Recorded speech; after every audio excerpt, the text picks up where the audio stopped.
Hello viewers, welcome back again. So today in this session we are going to learn about one of the most important topic, that is the cell biology. Okay, what is cell biology and what it deals with? So cell biology it is a biological science. Okay, it is a biological science which deals with the biological science which deals with the study of functional structure, function, growth and reproduction of the cell. Function, growth, reproduction of the cell. Okay. So mainly in simple terms we can say that of cell. So in simple terms we can say that it is the study of structure of cell and function of specialized cells. Okay. In simple terms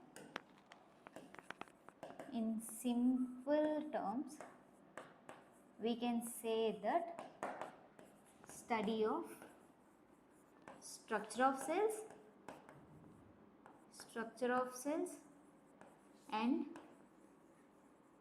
its functions of specialized cells. Okay, specialized cells. So once again I will repeat, it is the study of structure, function, growth and reproduction of the cell. Okay, and coming to history of the cell biology, here you can see, right, he is the person Robert Hooke who coined the term cell. Okay, so he is the first person who coined the term cell. And here Robert Hooke, first he examined the thin slice of a cork. So here you can see that this is a cork and it is a plant bark. Okay, it is a plant bark, which means a dead tissue. Okay, so he examined the thin slice of a cork under the microscope, and he observed that it looks like a tiny compartments which is like a honeycomb structure. Here you can see, right? So for example, see here I am drawing. So like this he observed the cells of a cork. Okay, and remember, so like this, so it is looking like a honeycomb structure, right? So remember that Robert Hooke, he discovered the dead cell. Okay, so in 1665 he coined the term which is cell, and he discovered the dead cell. Okay, so here I will write. So 1 minute. So now Robert Hooke in 1665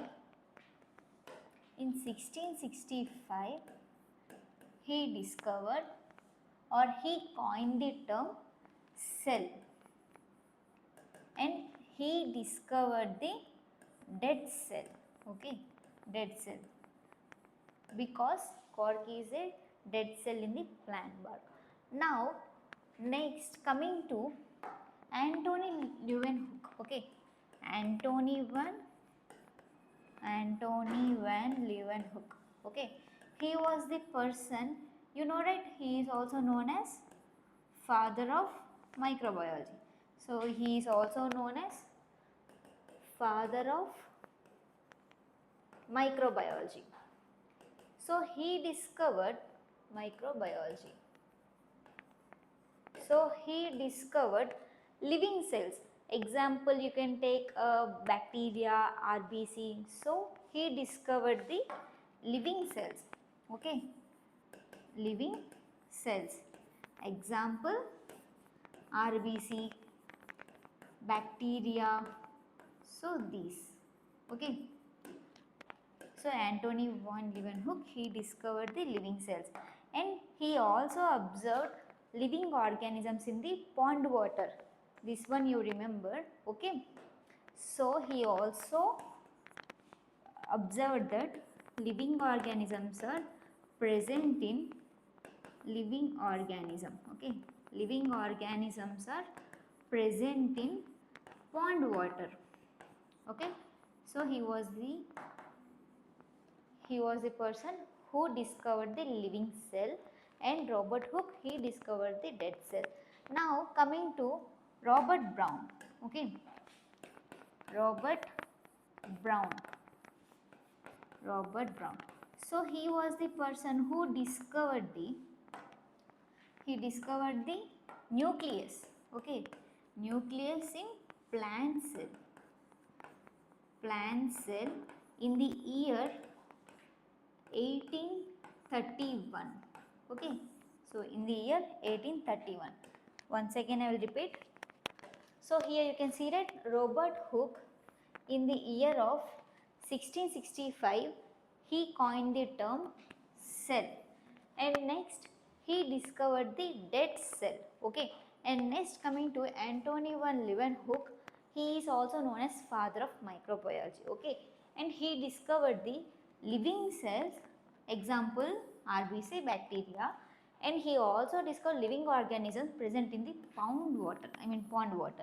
And now coming to Robert Hooke.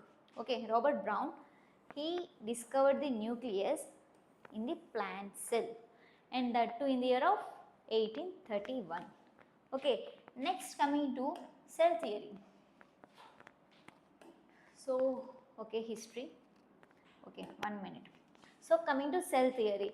Cell theory, here we can learn that all living organisms are made up of cells.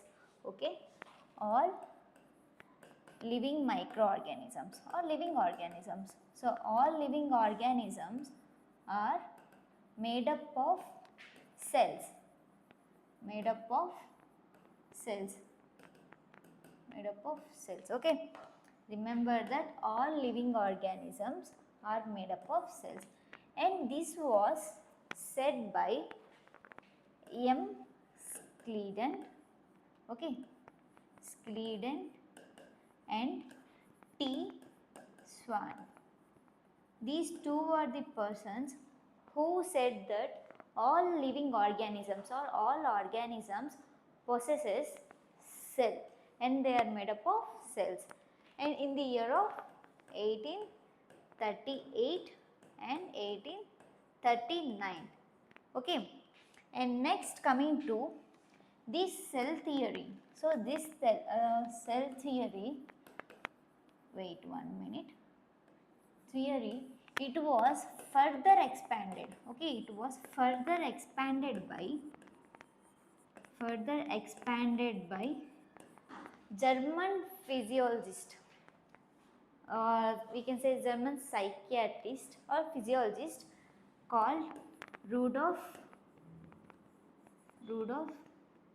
Virchow or Virchow. Okay, so he was the person who expanded the cell theory, and he states that cells arises from pre-existing cells. Okay, cells arise from pre-existing cells. So this statement you should remember. Okay, now once again I will repeat. So here coming to cell theory, these guys states that it was all living organisms are made up of cells. So compulsory that all organisms are composed with cells. And next, M. Schleden and T. Swan, these two said that statement. And coming, this was further expanded by Rudolf Virchow, and he states that cells arise from pre-existing cells. Now coming to cell. What do you mean by cell? Exactly cell. Okay. So it is a cell is a fundamental structural of all living organisms. of all living organisms. So without cell, there won't be an organism. Okay, here cell is a basic unit of life. Okay, basic unit of life. This point is also very important. Cell is a basic unit of life. Okay. Now next, here remember that one thing, that it has one hierarchy following. Okay, like cell which makes tissues. Okay, and tissues together make organs. Okay, and organs together make organ system. Organ system. This organ system, it gives the body of an organism. Okay, it makes the body of an organism. So remember that cell, it makes tissues, and tissues together makes one organ. In that organ, it makes organ system, and that system, it makes the body of an organism. Okay, and next, remember that size of the organism or shape of the organism was depend on number of cells. Okay, number of cells. For example, we can take one large animal, elephant. Okay, so that size depends on the number of cells, not on size or shape of the cells. Okay, so this is the cell. Now coming to types of the cells. So here we have two types, mainly of two types. Okay, one is eukaryotic cell, and another one is prokaryotic cell. Okay, prokaryotic cell. And in eukaryotic, again two types. One is plant cell and another one is animal cell. Okay, these are also the examples of eukaryotic cells. And coming to prokaryotic, example, bacteria. Okay, in next slide I will explain, or I will explain the, I will give the difference between eukaryotic and prokaryotic. Okay, eukaryotic and prokaryotic. Now first prokaryotic. Okay, prokaryotic cells, and next eukaryotic cells. Eukaryotic cells. Here there are major differences between these two. Okay, first one is that it is a unicellular organism.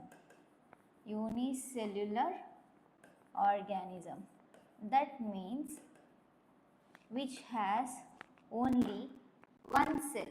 Okay, it has only one cell.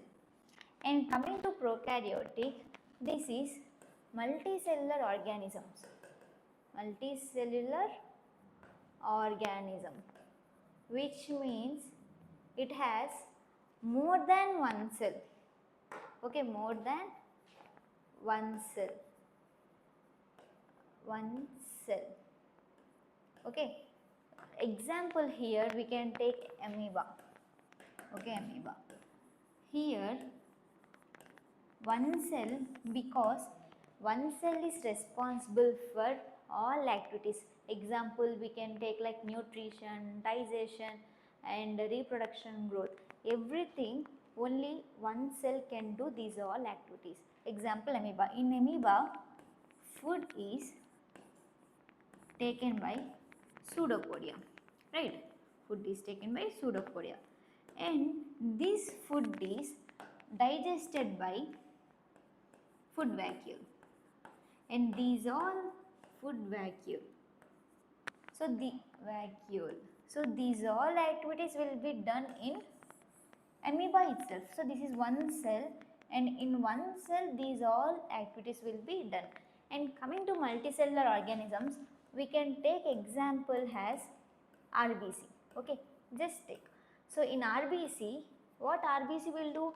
It transports oxygen, right? It transports oxygen to every part of our body. And next you can take like muscle cells.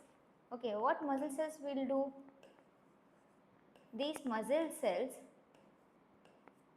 will give us movement. So this movement, head movement, everything will be done by muscle cells. Okay. Next, another example you can take like nerve cells. So nerve cells will be nerve cells. What nerve cells will do?